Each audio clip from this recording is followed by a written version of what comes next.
तो आपके हिसाब से कोई चेहरा, पसंदीदा चेहरा जो लगता है आपको कि बिहार के लिए उस आदमी को मुख्यमंत्री होना चाहिए, आप जो सोचते हैं?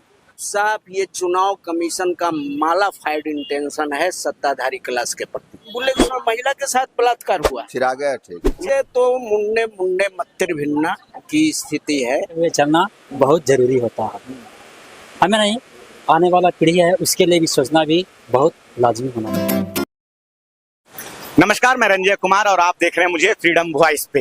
बिहार में चुनाव की उल्टी गिनती शुरू हो गई है। अगर 2020 की बात करें तो आरजेडी उस समय मैन ऑफ द मैच रही थी, लेकिन मैन ऑफ द सीरीज जो है वो एनडीए की सरकार बनी और सबसे ज्यादा सीट जो है आरजेडी लेके आई थी। लेकिन अब 5 साल बीत चुके हैं और 5 सालों में गंगा में बहुत सारा पानी बह चुका है और अब जो है अब हवा बदल चुकी है, ऐसा कहा जा रहा है। पिछले 20 सालों से लगातार जो है नीतीश बाबू की सरकार बिहार में है, लेकिन अब 2025 में क्या होगा ये देखने वाली बात होगी। अभी भी चुनाव में 3 महीने का लंबा समय है लगभग, और कहा जाता है राजनीति में 1 हफ्ते का वक्त भी जो है वो लंबा होता है। चुनाव का जो समीकरण है वो क्या होगा, रिजल्ट क्या होगा, ये तो बाद में होगा, लेकिन जनता क्या सोच रही है ये हम जनता से बात करते हैं।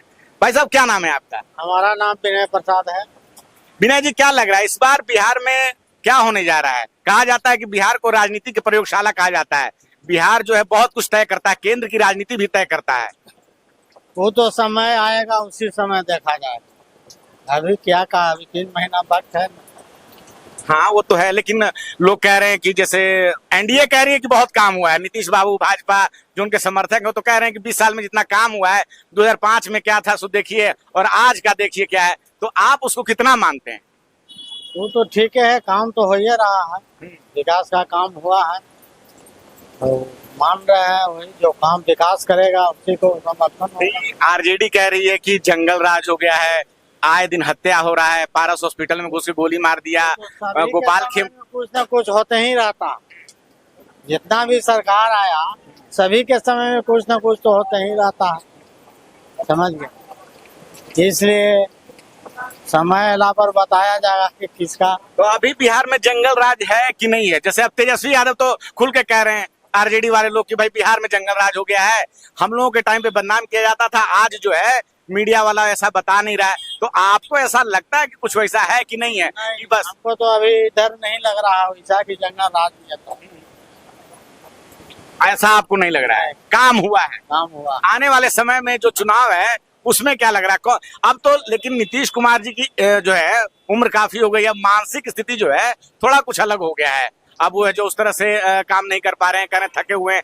क्या लग रहा है इस बार उनके लिए कुछ होगा या इस बार बाजी मार ले जाएगी आरजेडी? क्या लग रहा है आपको? कोई जरूरी नहीं है, तो देखा जाएगा समय अला पे। समय अल्लाह पे देखा जाएगा।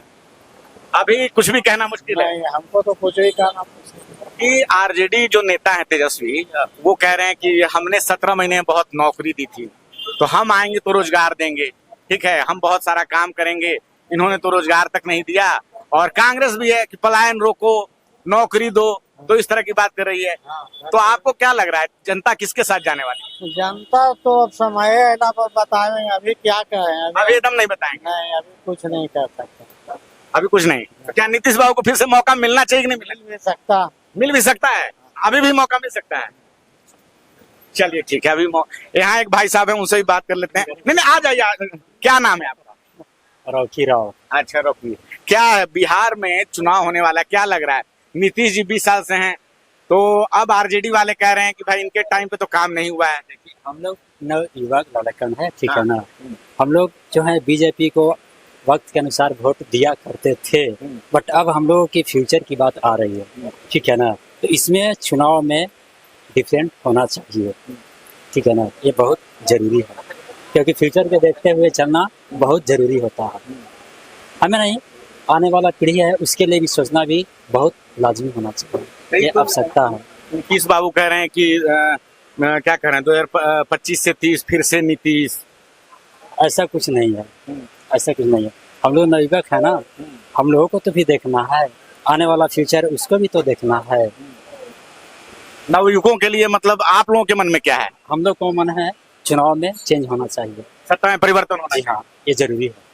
जेडीयू कह रही कि हम बड़ा काम किए हैं 20 साल में, तो इसलिए जो जनता हमको मौका देगी। नहीं, मैं ये नहीं बोल रहा हूँ कि जेडीयू काम नहीं किया है या एनडीए नहीं काम किया है, ऐसा नहीं है, लेकिन अब नहीं चलेगा, अब नहीं चलेगा। अब नहीं चलेगा। कारण यह है कि हम तो बता ही रहे आपको कि फ्यूचर बहुत जरूरी है, परिवर्तन होना जरूरी है। परिवर्तन होना चाहिए। जी हाँ, मैं ये नहीं बोल रहा हूँ कि मतलब एनडीए सही है या गलत है, ऐसा नहीं है, उस वक्त के लिए सही थे बट अब नहीं सही है। अभी मोदी जी भी आएंगे। आना जाना कोई दिक्कत नहीं है, ये लोकतंत्र है, हाँ। कोई भी किसी को कुछ ही बोल सकते हैं, कोई दिक्कत नहीं है, ऐसा कुछ नहीं है। चलिए ठीक है, तो नवयुवकों की राय है कि भाई सत्ता परिवर्तन जो एक भाई साहब और हैं। सर क्या नाम है आपका? संतोष कुमार नाम है। संतोष जी, क्या लग रहा है बिहार में चुनाव है, चुनाव होने वाले हैं, तो तारीखों की घोषणा भी नहीं हुई है, क्या लग रहा है इस बार बिहार में क्या होने जा रहा है? बिहार को राजनीति की प्रयोगशाला कहा जाता है, कहा जा रहा है कि जो यहाँ का जो चुनाव का जो परिणाम आएगा वो केंद्र में भी सत्ता परिवर्तन करवा सकता है, वहां से भी जो है जो नरेंद्र मोदी है उनकी कुर्सी को भी शायद इधर उधर कुछ हो जाए रिजल्ट जो है। तो आपको क्या लग रहा है बिहार में क्या होने जा रहा है? देखिए बिहार में क्या होने जा रहा है ये तो ना जानते हैं, लेकिन इतना जरूर समझते हैं कि परिवर्तन होना चाहिए। तो परिवर्तन अगर होना चाहिए तो परिवर्तन का कोई कारण भी तो आप बताएंगे ना कि मतलब क्यों होना चाहिए? समय के हिसाब से होता है तो ज्यादा बेहतर होता है, ऐसा हमको लगता है। तो यही की जनता ने युवा चेहरा भी देखना चाहिए। 20 साल से तो देख ही रहे हैं, इसलिए परिवर्तन होना बहुत जरूरी है। अच्छा, एक सवाल आपको पूछना भूल गए, आपके हिसाब से मुख्यमंत्री के लिए कोई चेहरा आपको जो पसंद है कौन? देखिए तेजस्वी सबसे अच्छा है, ठीक है, और क्या पूछना चाहते हैं? और क्या पूछना चाहते हैं? हम कह रहे हैं कि आपके हिसाब से बिहार का मुख्यमंत्री आपके लिए कौन है? देखिए सर, हम भी 4 भाई हैं, ठीक है ना, 4 भाई में अगर बड़े भाई हमारे गलत थे, ठीक है, यदि हम सबसे छोट अच्छे काम करें तो इसमें कोई गुनाह नहीं है। उसी तरह से तेजस्वी यादव का बात यहाँ पे आ रही है और कोई बात नहीं। तेजस्वी यादव आपके? जी हाँ। चलिए हमने ये सवाल आपसे हाँ, तो भाई साहब आप कहते हैं कि परिवर्तन होना चाहिए, तो परिवर्तन का कारण क्या है? नीतीश सरकार और एनडीए तो कह रही है कि पिछला 20 साल में जितना हम लोग काम किए हैं उतना कोई सरकार काम किया ही नहीं। वो उतना कैसे करेगा काम भाई, उस समय उतना अब तक व्यवस्था नहीं था।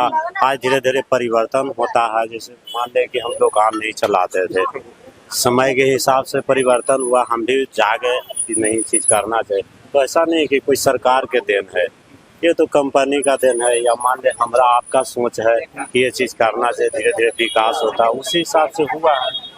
लेकिन परिवर्तन होना चाहिए, इतना दिन से तो परिवर्तन होना चाहिए। परिवर्तन से आम जनता को फायदा होता है। क्या आपके हिसाब से आपका पसंदीदा चेहरा कौन है? नहीं, ऐसा तो कोई हमको पसंद का चेहरा। देखिए अब चेहरा 2-4 है, हर पार्टी आप किसी का भी नाम ले सकते हैं भाई, हमने कोई आपको एक नाम नहीं दिया है। आप किसको मुख्यमंत्री देखना चाहते हैं? मान लीजिए बीजेपी भी कई नेता हैं, पार्टी तो अपना तय करती है। मान लीजिए जनसुराज भी उधर है, इधर तेजस्वी यादव हैं, इधर हम बहुत सारी पार्टियां, 1 दर्जन से ज्यादा पार्टियां तो चुनाव लड़ने वाली है। तो आपके हिसाब से कोई चेहरा, पसंदीदा चेहरा जो लगता है आपको कि बिहार के लिए उस आदमी को मुख्यमंत्री होना चाहिए, आप जो सोचते हैं? देखिए वो तो समय ही बताएगा, अभी तो कोई ऐसा निर्णय नहीं लिया। आपके मन में तो होगा ना कि भाई यहाँ अभी ऐसा सर कोई नहीं। आप बोलना नहीं चाह रहे? ना बोलना नहीं चाह रहे, अभी कोई निर्णय। कोई भी नाम ले सकते हैं आप, ऐसा नहीं है कि वो तो हम जानता है, हमको आजादी है, लेकिन अभी ऐसा कोई नहीं। अभी तक आपके दिमाग में कोई ऐसा नाम नहीं आया है कि अभी तक अभी भी सोचने रहे हैं कि हाँ, तो वक्त बताएगा ना। चलिए। और भाई साहब क्या नाम है सर आपका? राकेश कुमार। तो राकेश जी, अब बिहार में क्या लग रहा है इस बार किसकी सरकार?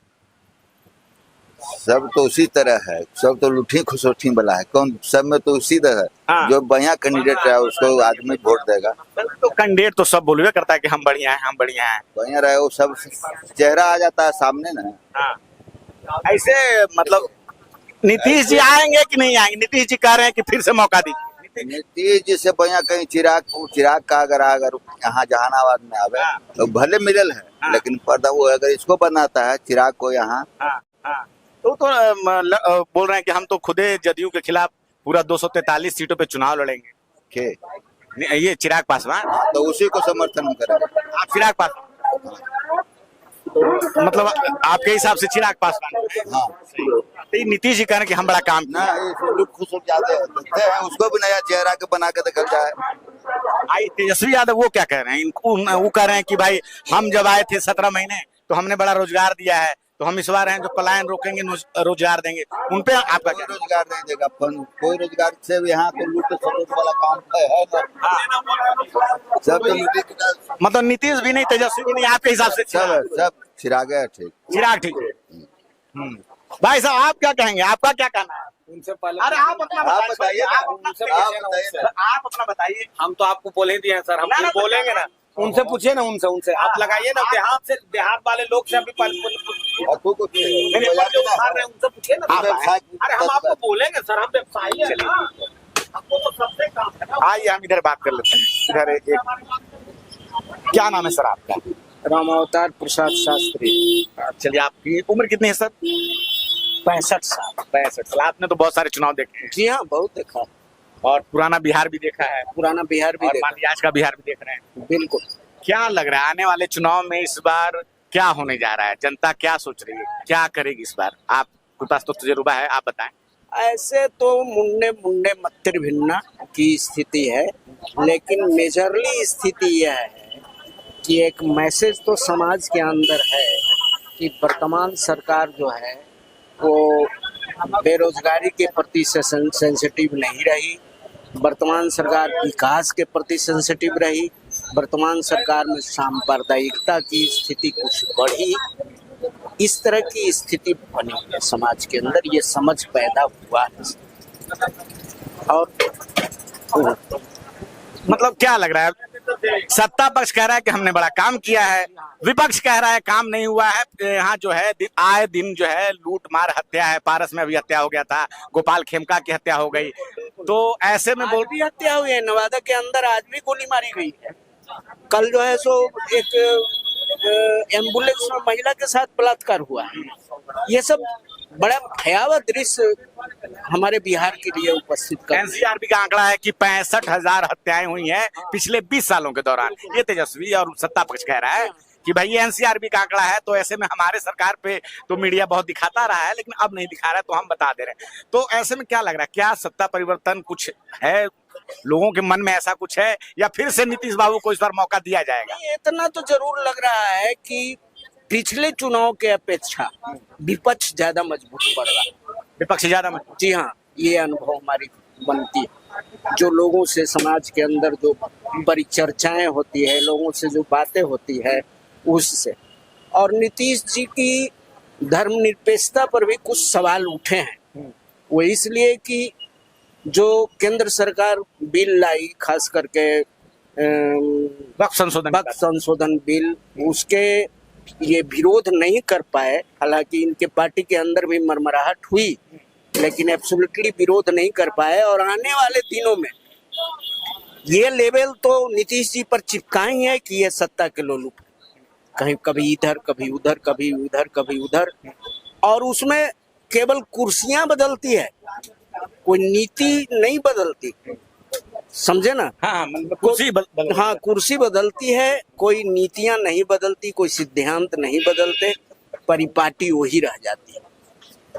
इसलिए इन पर इस तरह के दाग तो लगे ही हैं। ऐसे सामान्य स्थिति में एंटी इनकम्बेंसी की स्थिति है सत्ता के विरोध में। बिल्कुल है। नौजवान तो बिल्कुल भी क्षुब्ध है, चाहे किसी भी जाति की हो। अगर ये चाहते हैं कि जातिवाद यहाँ हावी रहती है बिहार यूपी की परिप्रेक्ष्य में, तो जो जातियां इनका समर्थन करती है उसके नौजवान भी उबल रहे हैं। उनके नौजवानों में एक बड़ा उबाल है कि भाई सत्ता परिवर्तन होना चाहिए सर। ये आप लोग लगातार आप ऐसा महसूस करते हैं बाजार में, समाज में? बिल्कुल। और खास करके नीतीश जी से ज्यादा इम्पैक्ट केंद्र सरकार के द्वारा किए गए कारनामों का असर सोसाइटी पर पड़ा है। अभी जो खास करके पार्लियामेंट के अंदर जो गुफ्तगू चल रही है, और उसमें ये साफ देखा जा रहा है कि वास्तविक जो विपक्ष की मांगे हैं उस पर स्मूथली कहीं बहस हो नहीं पा रही है। कुछ जवाब होता, मैं ये नहीं कह रहा हूँ कि भारत क्या किया, भारत के ऑपरेशन सिंदूर में क्या किया, या एसआईआर में क्या हुआ। एसआईआर का तो एकदम कबड़ा निकल गया जी। एसआईआर क्या है? अपने से देख रहे हैं हमारे ही गांव में जी अपने से साइन करके आप BLO दे रहा है। हमरा पर बड़ी दबाव हो, सारी हो, फलना हो, चिलना हो, कोई रिसीविंग नहीं। हम कल ही हमें अपने बीएलओ से प्रश्न किया कि आप हमारा फॉर्म ले रहे हैं, ठीक, मैं इस पर दस्तखत कर रहा हूँ, अगर हमारा नाम नहीं जुटा तो आप तो कहीं रिस्पॉन्सिबल नहीं होंगे, क्योंकि मैं कहीं कंप्लेन के लायक नहीं रहूंगा। आपको पावती नहीं दी जा रही। पावती नहीं दी जा इसी रही। बात पे अजीत अंजुम पे भी शायद केस हुआ, FIR हुई। हाँ, वीडियो अपलोड किया था। जी हाँ। तो आप तो इसके जिम्मेदार नहीं रहेंगे, आप कहेंगे कि नहीं मैंने तो लोड कर दिया है, आपका कंप्यूटर या आपका मोबाइल तो बताएगा कि हम फॉर्म अपलोड किए, लेकिन हम तो नहीं ना उस लायक बनेंगे कि हम कंप्लेन करें कि हमने इनको दिया, इसका प्रमाण ये है। ये सब परेशानियां हो रही है। अच्छा, हाँ, SIR पे बात होगी। क्या लगता है SIR की प्रक्रिया सही है? चुनाव के ठीक 3 महीने पहले अचानक से चुनाव आयोग घोषणा करता है। इसके पहले 22 साल पहले हुआ था, 2 साल का लंबा वक्त लगा था। अब ऐसे में इतने कम समय में अचानक से ये प्रक्रिया शुरू करना, साफ साफ ये चुनाव कमीशन का मालाफाइड इंटेंशन है सत्ताधारी क्लास के प्रति। अगर आपको SIR करना ही है, समझे कि नहीं, तो आप एक स्पष्ट आदेश निकालते। भारत की नागरिकता के बारे में मैं अभी तक नहीं पढ़ा हूं, मैं तो, हमारी समझ चाहे छोटी हो, हम तो देहात के रहने वाले लोग हैं, लेकिन नागरिकता की वैलिडिटी किस कागज से हिंदुस्तान के अंतर्गत मिलेगी, ये अभी सवाल के घेरे में। कौन सा कागज हम दे कि हम भारत के बोनाफाइड नागरिक कहलाएंगे? ऐसा हमको अभी कोई प्रमाण मिला नहीं। और SIR के अंतर्गत जो है आपने मना कर दिया कि आधार कार्ड नहीं रहेंगे, फलाना नहीं रहेंगे, ये नहीं रहेंगे, तो फिर रहेगा क्या? आधार कार्ड को ही जोड़ा जा रहा है, सब जगह लिंक किया जा रहा है। आज भी बैंक में आधार कार्ड, विद्यार्थी जो क्लास 1 में एडमिशन लेने जा रहा है सर, उसका आधार बना रहा है, विद्यालय उसका आधार बना रहा है और उसी आधार से बैंक अकाउंट खोल रहा है, लेकिन चुनाव आयोग नहीं मान रहा है। ये स्थिति है, तो ये तो भय पैदा करता है। एक आखिरी सवाल, एक समय चुनाव आयोग में TN सेशन हुआ करते थे, जिनका स्टेटमेंट था कि मैं राजनेताओं को, राजनीतिज्ञों को कच्चा चबा जाता हूं, ठीक है, और आज का चुनाव आयोग कितना फर्क देखते हैं? मैं देख रहा था उस जमाने में TN सेशन को, मैंने देखा है सर, जब लालू जी कहते थे कि जिन निकलेगी बक्से से, लालू जी की असली बहुमत थी। TN सेशन ने उसकी पूरी परीक्षा ली, एकदम हल्की गलती पर भी KJ राव बूथ को कैंसिल कर देता था, समझे कि नहीं? ये हुआ। और यह भी हमको याद है कि चुनाव जीतने के बाद लालू जायनब ने सेशन साहब को फोन किया था, कहा चाचा, तो हाँ भतीजा ठीक है, मैं तुमको मान गया। वह फ्रेश था बिल्कुल। और आज चुनाव आयोग तो हमको आश्चर्य लगता है हमारे देश के लोगों पर, चाहे वो कार्यपालिका हो, चाहे न्यायपालिका हो, चाहे वो विधायिका हो। बड़ी माइन्यूट ढंग से हम देख रहा था हरियाणा के जो म्युनिसिपल चुनाव थे, और उसमें जो प्रिजाइडिंग अफसर था चंडीगढ़ में, हाँ, अनिल मसीह, यस, अनिल मसीह, सुप्रीम कोर्ट सारे कागजात मंगाए, इनवैलिड किए, चुनाव को भी बदल दिया। लेकिन एक सवाल आज भी हमारे दिमाग में ये बात करती है कि तो जो गलत किया उसको दंड क्या मिला, उसको चीफ जस्टिस ऑफ इंडिया ने छोड़ क्यों दिया, जिसे संविधान की टेम्परिंग एक सवाल ये मैं देख रहा हूँ सर। इसलिए कभी कभी भारत के न्यायपालिका के प्रति भी मन खिन्न हो जाता है। एक सामान्य नागरिक तो कहीं ना कहीं आज के समय में जो भारत में जो लोकतंत्र विकसित हुआ है, उसमें संवैधानिक संस्थाओं का अपना योगदान रहा है, लेकिन आज कहीं ना कहीं वो जो है दबाव में है। उस जज के बारे में आप सोचिए, जिस हिंदुस्तान के प्राइम मिनिस्टर इंदिरा गांधी को, समझे कि नहीं, उसके चुनाव को सामने कटघरे में खड़ा करके और कह दिया कि तुम जो है सो गलत इस्तेमाल किए हो, सत्ता का गलत इस्तेमाल किए हो। और आज का जो जजेस है उसके दिए कोई कह रहा है कि धर्म के अनुसार, एक कौन सम यादव को सुना जो इलाहाबाद हाई कोर्ट, शेखर यादव, वो कह रहा है बहुमत के अनुसार सरकार चलेगी, बहुमत के अनुसार न्याय मिलेगी, बहुमत तो जो है जो बहुसंख्यकों के हिसाब से सरकार ऐसा। तो फिर संविधान किस लिए है? एक जज के यहाँ तो नोटों की गड्डी ही मिल गई, आज तक तो कोई FIR हुआ ना, अभी तक कुछ समझ में नहीं आता। आयोग की प्रक्रिया स्टार्ट जारी है, ये मैं मानता हूँ, लेकिन कोई सेंसेशन नहीं हुआ। सोसाइटी के अंदर उसके प्रति। ये क्या दिखाता है? तो कुल मिला के ये है कि चुनाव आयोग जो है अब ये आखिरी समय पे जो इसने किया है, तो कहीं ना कहीं आपको ऐसा लगता है कि सरकार का दबाव है, ऐसा कुछ? बिल्कुल सरकार का दबाव है। चुनाव आयोग स्पष्ट नहीं है। चुनाव आयोग को प्रेस कॉन्फ्रेंस करना चाहिए। चुनाव आयोग को सारे नेताओं से मिल करके बात करना चाहिए, डिस्कशन करना चाहिए, उसका जवाब देना चाहिए, सुझाव लेना चाहिए और अच्छे सुझावों को लागू करना चाहिए। तो ये बारिश का माहौल है और हम जहानाबाद के सकूराबाद में हैं और ये जहानाबाद विधानसभा है। और पिछली बार की बात करें तो यहाँ आरजेडी की ये सीट थी और आने वाले चुनाव में क्या होगा ये तो अभी बताना मुश्किल है, लेकिन जनता ने जो कहा वो आपने खुद सुना। आप क्या सोचते हैं? अपनी राय हमें जरूर बताएं। मैं रंजन कुमार, धन्यवाद।